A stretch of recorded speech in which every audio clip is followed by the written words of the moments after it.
नमस्कार, बोकारो के प्रमुख खबरों की ओर एक बार नजर डालें।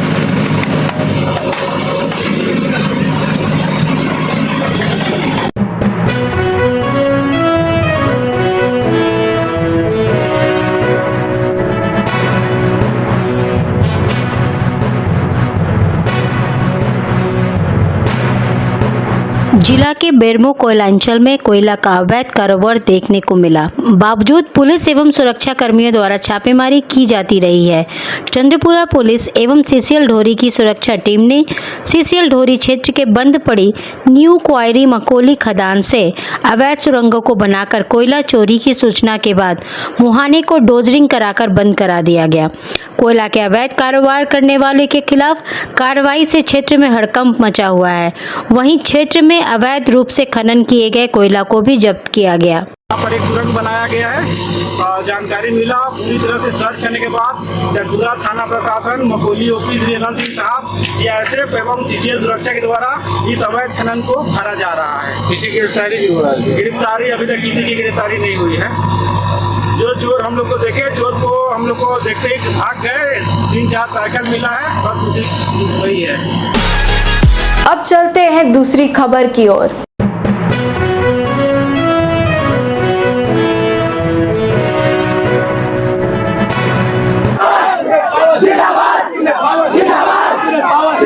बोकारो जिले के कसमार प्रखंड के +2 हाई स्कूल कसमार के छात्रों ने किया जोरदार हंगामा।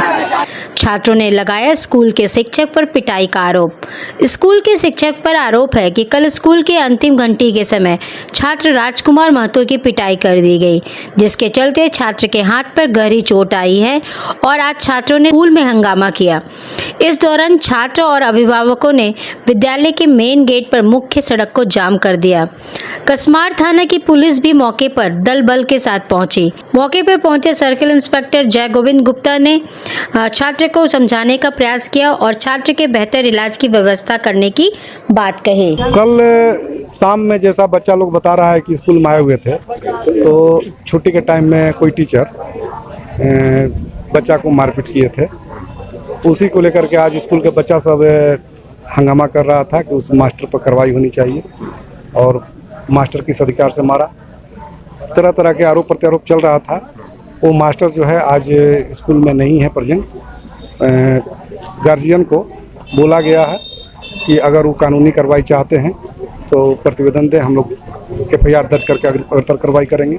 बच्चा जिसको चोट लगने की बात है उसको हॉस्पिटल भेज दिया गया है, उसका प्रॉपर इलाज हम लोग करा रहे हैं। बोकारो स्टील प्लांट के विभिन्न इकाइयों के कार्यक्रमों की खबरों पर एक नजर डालें। और 24 सितंबर को बोकारो स्टील प्लांट की मेजबानी में लौह और इस्पात उद्योग में रिफ्रैक्टरी का भविष्य विषय पर एक अंतर्राष्ट्रीय सम्मेलन REFIS 4.0 का आयोजन Indian institute of metals Bokaro chapter और इंडियन सेरामिक सोसाइटी के सहयोग से किया जा रहा है। रिफ्रैक्टरी का इस्तेमाल इस्पात उद्योग में बड़े पैमाने पर किया जाता है। रिफ्रैक्टरी सेक्टर तथा इस्पात उद्योग का विकास एक दूसरे से काफी प्रभावित होता है। वर्तमान समय में न्यूनतम मूल्य पर उच्च गुणवत्ता वाले रिफ्रैक्टरी का उत्पादन और इस्पात उद्योग को इसकी आपूर्ति सुनिश्चित कराना भारतीय रिफ्रैक्टरी निर्माताओं के लिए कठिन चुनौती है। अतः इस्पात निर्माण में आत्मनिर्भर भारत और मेक इन इंडिया को बढ़ावा देने के उद्देश्य से यह सम्मेलन इस्पात उद्योग, रिफ्रैक्टरीज के निर्माता, वैज्ञानिक और शोधकर्ताओं को एक मंच पर लाकर गहन चर्चा करने का अवसर प्रदान करेगी। बोकारो के अन्य खबरों की देंगे पूरी जानकारी।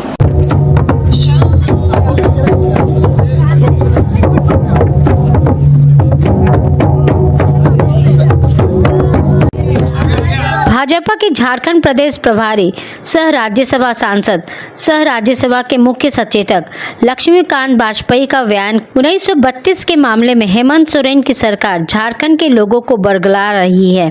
उन्होंने कहा, सबसे पहले भाजपा के बाबूलाल मरांडी की मुख्यमंत्री कार्यकाल में 1932 के आधार पर स्थानीय नीति लागू किया गया था, लेकिन कोर्ट ने खारिज कर दिया।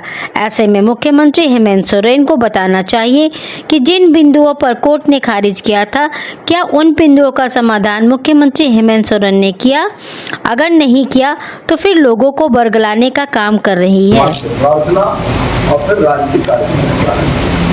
और उस क्रम में केवल इस दौर में परिचयात्मक बैठा, सबसे परिचय करता हुआ कार्यकर्ताओं से मिलता जुलता मैं आज भोपाल पहुंचा हूँ। हर बार भगवान बिरसा मुंडा जी की मूर्ति को प्रणाम करके नमन करने के बाद में एयरपोर्ट से सीधे देवघर बाबा को प्रणाम किया है और फिर बाबा वासुदेव यानी जहाँ तक झारखंड का प्रदेश नेतृत्व है उसके लिए सहयोगी की भूमिका में काम करूंगा, कोई कमांडिंग भूमिका में काम करने में नहीं है। क्योंकि झारखंड के बारे में वस्तुस्थिति के बारे में तो मैं कुछ बताऊं तो पॉलिटिकल मामले पर मैं बात नहीं करूँ, मैं नेतृत्व करने के लिए नहीं आया हूँ। मैंने साफ साफ आपसे कहा है, अधीरता जो आपने कही है, आदरणीय नरेंद्र मोदी जी और आदरणीय अमित शाह जी की कार्य पद्धति, क्योंकि मेरे समय जब मैं प्रदेश अध्यक्ष था तो अमित शाह जी मेरे प्रभारी थे, उनका निश्चित मानना था कि आज चुनाव निपटे, हर अगला दिन चुनाव का मानकर पार्टी को उस हिसाब से काम करना प्रारंभ करना चाहिए, भले सरकार में आए हो तो।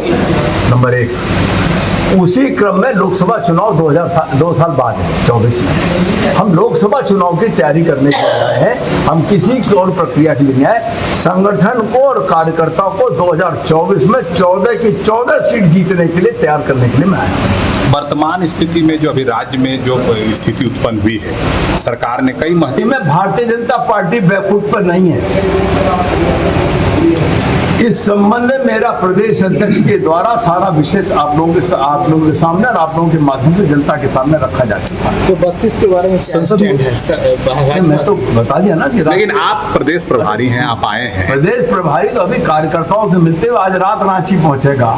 1932 पे भारतीय जनता पार्टी का ऑफिशियल स्टैंड क्या सुन लीजिए, आप अधीर हो रहे, मैं नहीं अधीर हो रहा, मैं वो भी बोलूंगा आपको। 1932 में सबसे पहले कौन लेके आया था? भारतीय जनता पार्टी की सरकार लाई थी, बाबूलाल मरांडी जी की नहीं लाई थी? हाँ कहिए, लाई थी ना, और उसको हाईकोर्ट ने नकार दिया था। तब हाईकोर्ट के नकारने के बाद हाईकोर्ट ने जिन बिंदुओं पर नकारा था उन बिंदुओं का समाधान करके लाए हैं क्या? ये छल कर रहे हैं या वाकई उस बिरादरी का, उस समाज का हित कर सोच रहे हैं? हाईकोर्ट की टिप्पणी के बाद उन विषयों का समाधान किए बिना दोबारा लाना क्या लगता है आपको? अपना माइंड अप्लाई करिए, क्या लगता है? तो क्या षड्यंत्र है ये? लेकिन एक सेकंड, अगर एक सेकंड राज, आप एक चीज बताइए, जल्दी ना करो, पूरी बात तो विधानसभा में अगर इस पर चर्चा होती है तो बीजेपी का क्या स्टैंड होगा झारखंडियों के? बाबूलाल मरांडी जी के समय पर जिस विषय पर लाई थी उस पर चर्चा में विमत क्यों करेगी? और प्रदेश अध्यक्ष के द्वारा इस पर बयान आ चुका है, और इसके अलावा जितने प्रश्न आपके वो सब हाइपोथेटिकल हैं, उन पर उत्तर देना कोई जरूरी नहीं। मुख्यमंत्री ने कहा है कि आदरणीय माननीय मुख्यमंत्री जी को कि मर्यादाओं को न भूलें। मैंने भी एक अखबार में पढ़ा कि सबको गुजरात भेजते हैं। गुजरात कश्मीर से लेकर कन्याकुमारी तक सारा भारत एक है, गुजरात भारत से अलग नहीं है। इसलिए इस प्रकार की अमर्यादित भाषा का प्रयोग न करें। मेरा उनसे हाथ जोड़ के निवेदन है, मैं उनको सम्मान व्यक्त करता हूं। अब एक नजर बोकारो के मौसम पर। आज बोकारो का मौसम सुबह से ही धूप निकला रहा, दोपहर होते ही उमस भरी गर्मी रही। मौसम विभाग के अनुसार आज का अधिकतम तापमान 31 डिग्री सेल्सियस और न्यूनतम तापमान 25 डिग्री सेल्सियस रिकॉर्ड किया गया। कुछ खबरें फटाफट अंदाज में भी होंगी बोकारो टाइम्स के डिजिटल रेडियो पर। चंदन क्यारी में 2 मोटरसाइकिल चोर गिरफ्तार। बोकारो स्टील प्लांट में 15 करोड़ खर्च किए जाएंगे डिजिटल ट्रांसफॉर्मेशन पर। बालीडीह में राजपूत समाज व महिला संघ ने लगाया नेत्र जांच शिविर।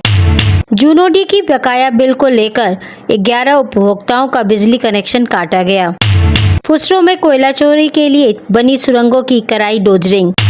बोकारो में आयोजित होगा रिफ्रैक्ट्रिस पर अंतर्राष्ट्रीय सम्मेलन। बोकारो जनरल अस्पताल के लिए 21 चिकित्सकों का हुआ चयन।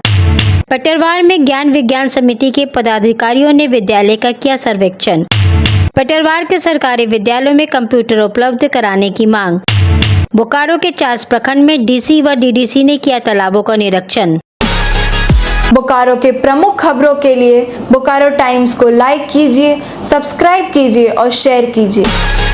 अपने आसपास की घटनाएं और समस्याओं को हमें व्हाट्सएप कर सकते हैं। हमारा व्हाट्सएप नंबर है 9334210302। फिर मिलेंगे बोकारो के प्रमुख खबरों के साथ, तब तक के लिए नमस्कार। बने रहें thetimes media.com पर। आप हमें फेसबुक और यूट्यूब पर भी देख सकते हैं।